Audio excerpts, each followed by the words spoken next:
পাশের দেশের গোয়েন্দা সংস্থা গত কয়েক মাসে সুব্রত বাহিনীর মতো অন্তত ৮০ জন আততায়ীকে দেশের বিভিন্ন পয়েন্ট দিয়ে অনুপ্রবেশ করিয়েছে বলে দাবি করেছেন সংবাদ মাধ্যম আল জাজিরার অনুসন্ধানী সাংবাদিক জুলকারনাইন শাহের। শুক্রবার ফেসবুকে নিজের ভেরিফাইড আইডিতে দেয়া এক পোস্টে এমন অভিযোগ করেন তিনি।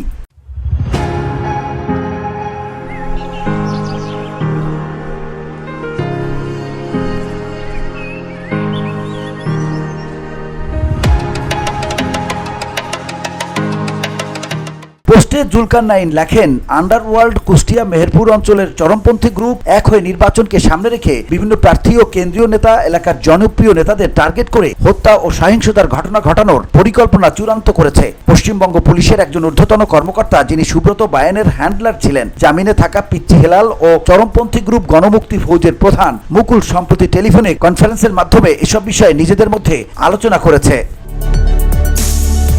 তিনি আরো বলেন, সুব্রত বায়েন কারাগার থেকে তার মেয়ের মোবাইলে ফোন দিয়ে কনফারেন্স করে পিচ্চি হেলাল ও ভারতের পশ্চিমবঙ্গে পলাতক মুকুলের সঙ্গে কথা বলেছেন। পরবর্তীতে সুব্রত বায়েনের মেয়ে সিনথিয়া বিতু নেপালে পলাতক বিডিআর মামলার আসামি লেদার লিটন, পিচ্চি হেলাল, মুকুল, বাড্ডার বড় সাইদ ও দীপুর সঙ্গে কথা বলিয়ে দেয়।